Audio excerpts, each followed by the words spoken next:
First one's Ivan Ramirez. I didn't even see this happen, and we were standing right there. I saw it happen. Okay. Ready for it? Okay, so little background. Ivan Ramirez is a woods guy, right? Or off-road guy of some sort? I'm not the guy to ask, dude. I really don't. Me neither. Me neither. I think he is. So props to Ivan Ramirez, first of all, if he is an off-road guy. Yeah. For doing this, period. Right. Because Supercross is a very specific thing, and straight rhythm is Supercross on steroids because it's just a lot to remember, and it's very intimidating, very scary. It's just very specific. So props to him. Yep. I do know who Johnny Walker is, though. I know who Johnny Walker is now after having a conversation with him for 30 minutes. Dude. We got Okay, let me tell that quick story. So this guy walks up to me with a Red Bull hat on. Didn't really even put two and two together, to be quite honest. And just talking to him. He's asking about the bike. We're just having a normal conversation for quite a while.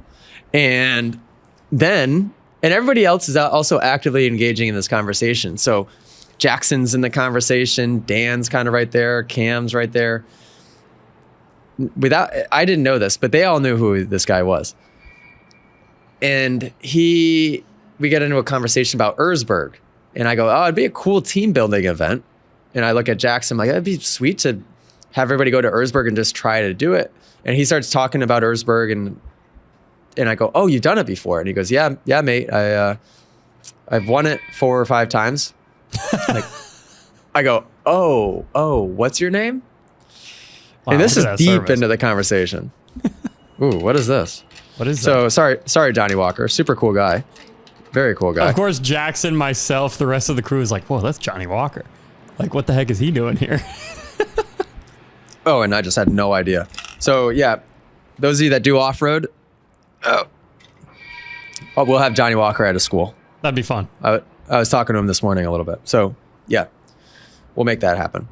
Okay, but give me Ivan Ramirez, potential off-road guy. All right, he is. I just looked. We think. Okay. I just looked. I can confirm.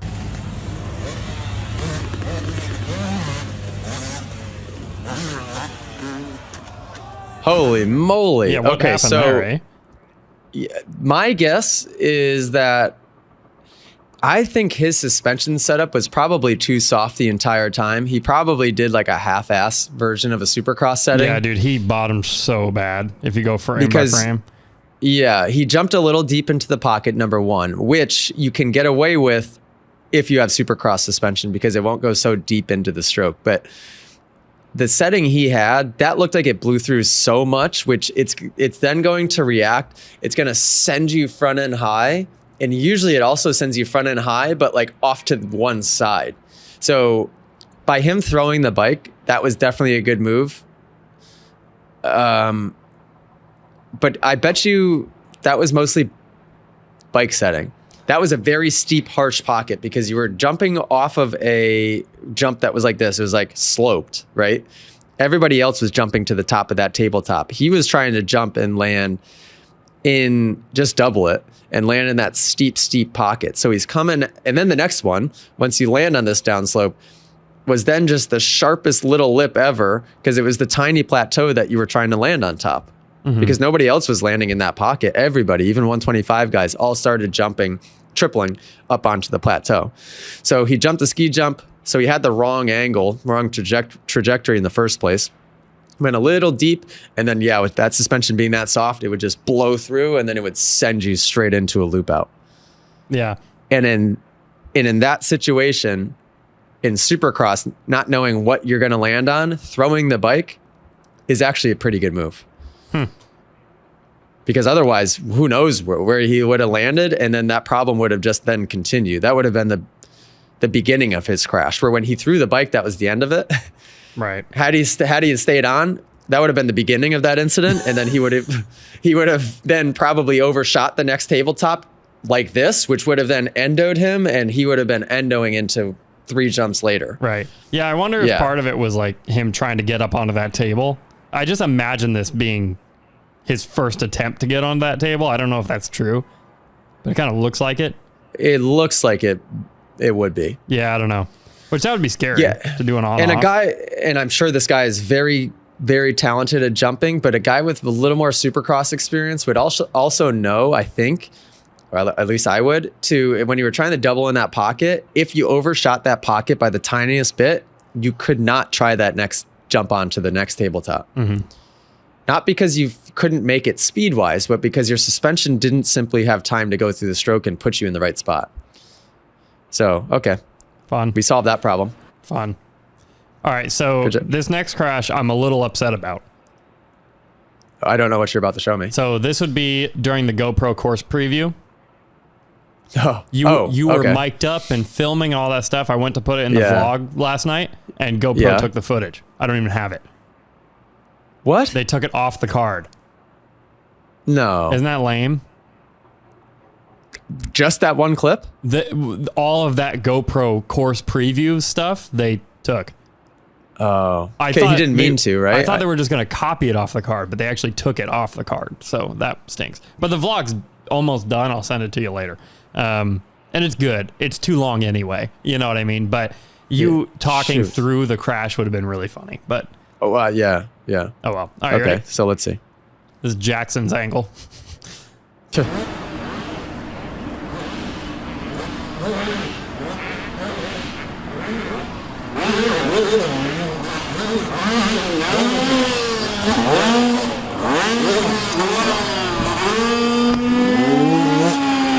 in the blue hat running down the hill, that's Jeremy. He's the promoter of the event. So shout out Jeremy going to rescue him. Absolutely.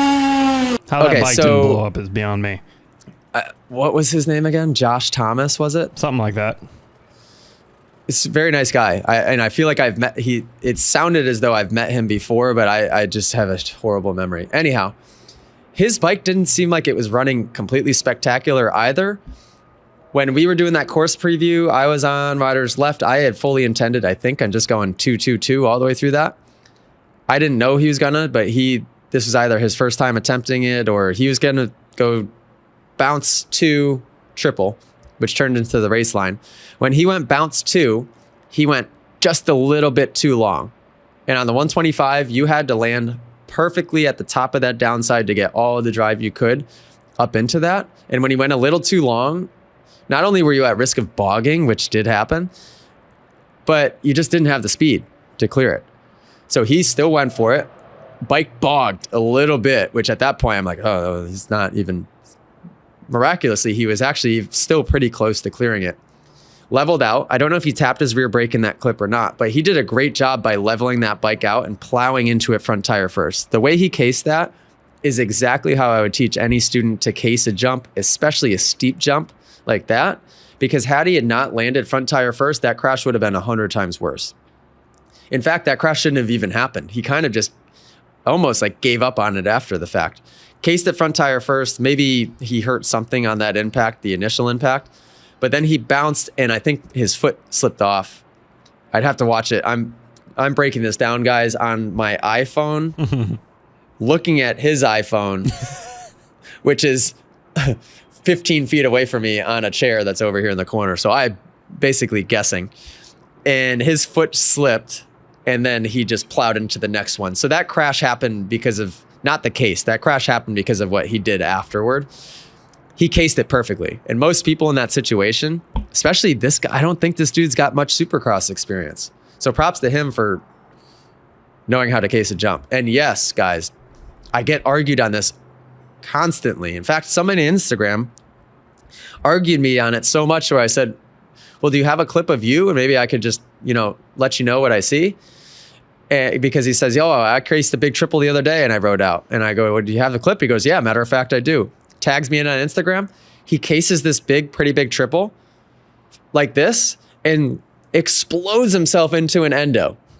But he rode out of it. So that was his justification. Nice. And I was like, no, if you're going to case something that's big, the only time, for the most part, there's exceptions to this maybe, but I could break it. If you guys ever sent me footage, which you can do, by the way, inside of the Moto Academy app, for those of you just listening to this, if you overshoot a jump and land on the flat, that situation would call for landing just ever so slightly back tire first. In fact, you could be completely level, and then just by getting on the throttle right before you land, it will drop the back end just that little bit.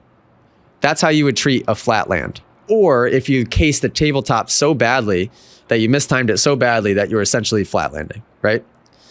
If we're casing an obstacle, whether it's a double that has a peak or a tabletop that has a sharp edge, or even a tabletop that has a rounded edge, what you want to do is you want to level out pretty close to the pitch of the landing of the jump. And what that'll do, and this is terrifying for most people, you're hitting front tire first. It will push you through the obstacle. It will create less of a bounce. It will not just compress the rear end and then throw you into an endo. So if you're going to case something, that's how you should do it. Long story long. Yep. Trying to make a clip over here. I agree. Do what he said.